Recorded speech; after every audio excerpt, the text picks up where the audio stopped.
you definitely need a lawyer to assist you in the defense of your case when you are charged with possession of marijuana, second degree, possession of drug paraphernalia, or any other drug offense that is pending in municipal court.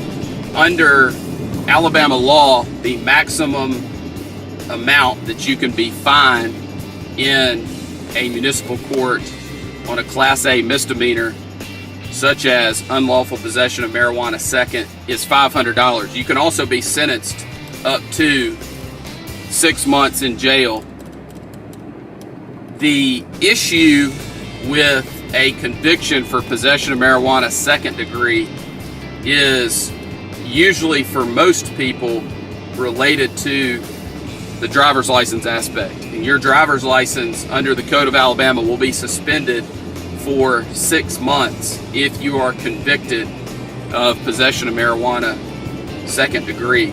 The collateral consequences of a conviction for possession of marijuana second degree in a municipal court, those are very severe as well. If you have a drug charge conviction, which is a conviction such as possession of marijuana second degree, the federal government will deny for a period of time your ability to obtain federal student aid to assist in your attending college. Also, you could be passed over for promotions at your job if you have a conviction, or you could be denied employment or terminated with a conviction for possession of marijuana second degree.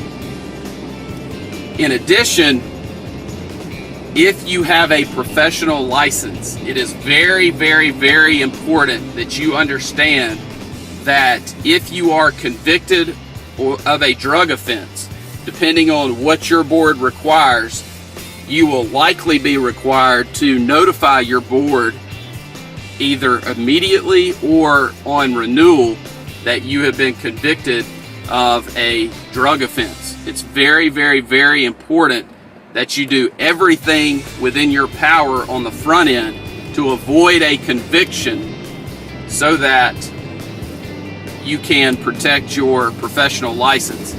Even if you are charged, there may be a requirement that you report that to your board, but if the charge is dismissed, you will not suffer any of the other collateral consequences, and you may not be subject to discipline by the board that issued your license. There is no question that you need counsel when dealing with any drug charge, but especially possession of marijuana second. The other drug charge I want to talk to you about is possession of drug paraphernalia.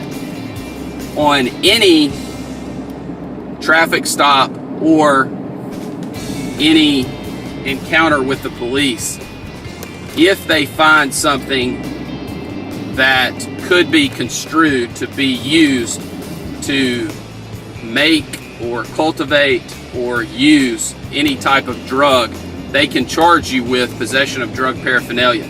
If you look at Alabama Code Section 13A-12-260, it lays out about 15 ways that an item can be used in a way that would constitute drug paraphernalia. In addition, it goes through a list of items that I will not go over with you here. The bottom line is, if you are charged with possession of drug paraphernalia and you feel like you are wrongfully charged, or the item was in your possession not for use as drug paraphernalia, then it is something that we need to be aware of so that we can bring that up through the negotiation process in an effort to settle the case, or through the trial process. It's important for you to understand that there are multiple options on resolving drug cases that help you to avoid a conviction. That is the goal in every single drug case, is to avoid a conviction for the charged offense. It is important that you have competent legal counsel who has handled thousands of Alabama criminal cases and who has the experience and the knowledge necessary to get you the best result possible on your case. We are members of the Alabama Criminal Defense Lawyers Association, the National Association of Criminal Defense Lawyers. I am also a member of the Texas Criminal Defense Lawyers Association. And those things are important because we are able to stay in touch with other lawyers around the country and also read and review publications about drug offenses and the defenses available.